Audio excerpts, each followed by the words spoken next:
Ice cream கடைக்கு வந்து ice cream வந்து சாப்பிட்டுட்டே இருக்கிறத பார்த்துட்டு செம்மையாக டென்ஷன் ஆயிடுறாங்க. இவ்வளோ ஐஸ்கிரீம் சாப்பிட்டுட்டே இருக்கான். ஆனால் எனக்கு கொஞ்சமாவது கொடுக்குறானா பாரு அப்படின்னு சொல்லிட்டு அப்படியே பார்த்து டென்ஷன் ஆயிடுறாங்க பைரவி. உடனே வந்து நீ தான் வேணான்னு சொல்லிட்ட அப்படின்னு சொல்லிட்டு அப்படியே கேட்குறாங்க. நான் இப்போ மைண்ட் வாய்ஸில் பேசுறது இவனுக்கு எப்படி தெரிஞ்சது அப்படின்னு சொல்லிட்டு பார்க்குறாங்க.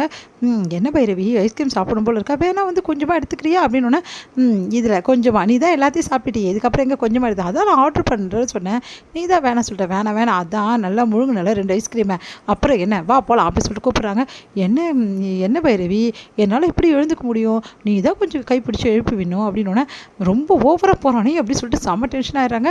இவ்வளோ தூரம் ஐஸ்கிரீம் கடைக்கு வந்து ஐஸ்கிரீம் சாப்பிட தெரியும், எழுதுக்க தெரியாதா, எல்லாம் வேணும்னு தான் பண்ணுறான் அப்படின்னு சொல்லிட்டு கூட்டிகிட்டு போகிறாங்க. இங்கே உடனே வந்து பார்த்துட்டு மனசே சிரிச்சுக்கிறாரு நம்ம வந்து ஆறுமுகம். அடுத்து வந்து இங்கே என்ன பண்ணுறாங்க, ரொம்ப டென்ஷனாக இருக்காங்க, தாங்கிக்கவே முடியல நம்ம சிந்துவால்.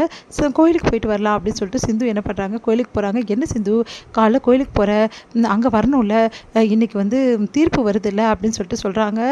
நம்ம வந்து அன்னபூர்ணி பரவாயில்ல அத்தை, நான் அப்படியே வந்துடுறேன், நீங்கள் முதல்ல போங்க, எனக்கு மனசே சரியில்லைனா கோயிலுக்கு போயிட்டு தான் வரணும் அப்படின்னு சொல்லிட்டு சிந்து வந்து கோயிலுக்கு போகிறாங்க.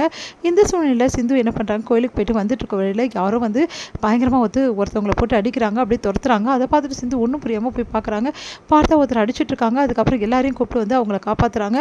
அடுத்து வந்து அங்கே அவங்க வந்து அந்த ராம் தான் வந்து நன்றி சொல்கிறாரு, ரொம்ப தேங்க்ஸுங்க, என் ஃப்ரெண்டு ஓடி வராரு, அவர் என் ஃப்ரெண்டை காப்பாற்றிட்டீங்க அப்படின்னு சொல்லிட்டு. யாருங்க இவர் அப்படின்னோடனே இவர் என் ஃப்ரெண்டுங்க அப்படின்றாங்க. அப்படியா அப்படி சொல்லிட்டு அப்படி ஒன்றும் புரியாமல் யோசிக்கிறாங்க.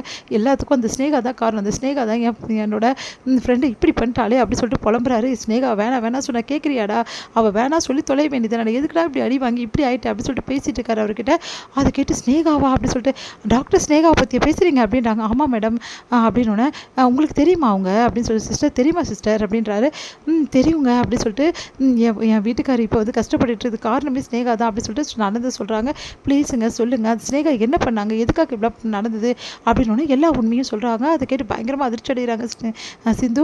நீங்கள் என்ன சொல்கிறீங்க, ஸ்னேகா வந்து இவர் விரும்பினாங்களா? ஆமாங்க, என் ஃப்ரெண்டு பாவங்க, பாருங்கள் எந்த நிலமில் இருக்கான்னு, என் ஃப்ரெண்டை இந்த மாதிரி ஆளுங்களை வச்சு அடித்து இப்படி தூக்கி போட்டா, அது கேட்க போன என்னையும் இந்த மாதிரி பண்ணுறா. நல்ல காலம், இந்த டைமில் வந்து என் ஃப்ரெண்டு தப்பிச்சிட்டு வந்துட்டான், தப்பிக்க வரும்போது தான் நல்ல காலம், நீங்கள் பார்த்துருக்கீங்க, இல்லைனா அந்த ரவுடிஸ் கண்டிப்பாக என் ஃப்ரெண்டை வந்து ஒரு வழி பண்ணியிருப்பானுங்க அப்படி சொல்கிறாங்க. சரிங்க போலீஸில் கம்ப்ளைண்ட் கொடுக்கலாம், எங்களுக்கு ஒரு உதவி பண்ணுறீங்களா, தயவு செய்து இந்த உண்மையை வந்து கோர்ட்டில் சொல்லுங்கள், ஸ்னேகா வந்து என் வீட்டுக்கார் மேலே வந்து கேஸ் போட்டிருக்காங்க, என் வீட்டுக்காரை கண்டிப்பாக உள்ளே தள்ளிடுவாங்க, உங்களை கெஞ்சி கேட்குறோன்னே. சரிங்க நான் வரோம் அப்படி, ஆனால் இதனால் ஸ்னேகா வந்து என் ஃப்ரெண்டுக்கு ரொம்ப ஆபத்து ஏற்படுது, பரவாயில்லைங்க அப்படி சொல்லிட்டு ஆம்புலன்ஸில் ஏற்றுறாங்க அவங்க ஃப்ரெண்டை. ப்ளீஸுங்க ஒரு வாட்டி வந்து எனக்கு சாட்சி சொல்லிடுங்க அப்படின்னோடனே, சரிங்க முதல்ல என் ஃப்ரெண்டுக்கு ட்ரீட்மெண்ட் கொடுத்துட்டு நம்ம கிளம்பலாம் அப்படின்றாங்க. சரின்னு சொல்லிட்டு அங்கே வந்து ஹாஸ்பிட்டலுக்கு கூட்டிகிட்டு போகிறாங்க. சிந்து ரொம்ப டென்ஷனாக இருக்காங்க, எப்படியாவது வந்து தண்டனைக்கு கொடுக்கறதுக்கு முன்னாடி போய் உண்மையை சொல்லுமே அப்படின்னு சொல்லிட்டு சிந்து யோசிச்சுட்டு இருக்காங்க. எங்கே வந்து கோர்ட்டில் வந்து கரெக்டாக வந்து கேஸ் அந்த டைமில் வந்துடுது. அப்போ கரெக்டாக வந்து என்ன பண்ணுறாங்க, கேட்குறாங்க நம்ம சிவா கிட்ட, நீங்கள் வந்து என்ன சொல்கிறீங்க சிவா, இப்போ உங்களோட முடிவு வச்சு தான் தீர்ப்பே நான் சொல்ல போகிறேன் அப்படின்றாங்க. இல்லை மேடம், நான் என் முடிவில் உறுதியாக இருக்கேன், என்னால் ஸ்னேகாவை ஏற்றுக்க முடியாது, அதே மாதிரி சிந்துவை என்னால் டைவர்ஸ் பண்ண முடியாது, இதுதான் என்னோட முடிவு, அப்படின்னா நீங்கள் தண்டனையை வந்து ஏற்க தயார் அப்படின்றாங்க.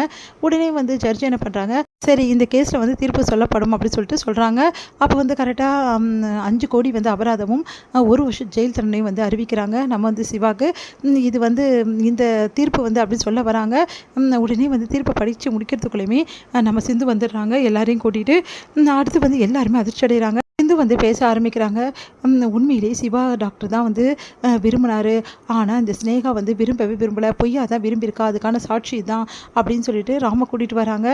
ராம் வந்து இந்த மாதிரி என் ஃப்ரெண்டை வந்து பண்ண விஷயங்கள் எல்லாமே வந்து சொல்கிறாரு. சிவா டாக்டர் வந்து ஸ்னேகா வந்து விரும்பலை, என் ஃப்ரெண்டு தான் உயிருக்கு உயிராக நேசிச்சா, சிவா டாக்டர் வந்தவுடனே வந்து டாக்டர் தொழிலுக்காக வந்து இந்த மாதிரி மனசை மாற்றிக்கிட்டா, அடுத்து வந்து என் ஃப்ரெண்டை வந்து இந்த நிலைமைக்கு கொண்டு வந்துட்டா, இப்போ என் ஃப்ரெண்டு என்ன நிலைமையில் இருக்கான்னு நீங்களே பாருங்கன்னு சொல்லிட்டு கூட்டிகிட்டு வந்து காட்டுறாங்க. பார்த்தா அவங்க ஃப்ரெண்டு வந்து ரொம்ப மோசமான நிலைமையில் அப்படியே வந்து அந்த சக்கர நாற்காலியில் வராரு.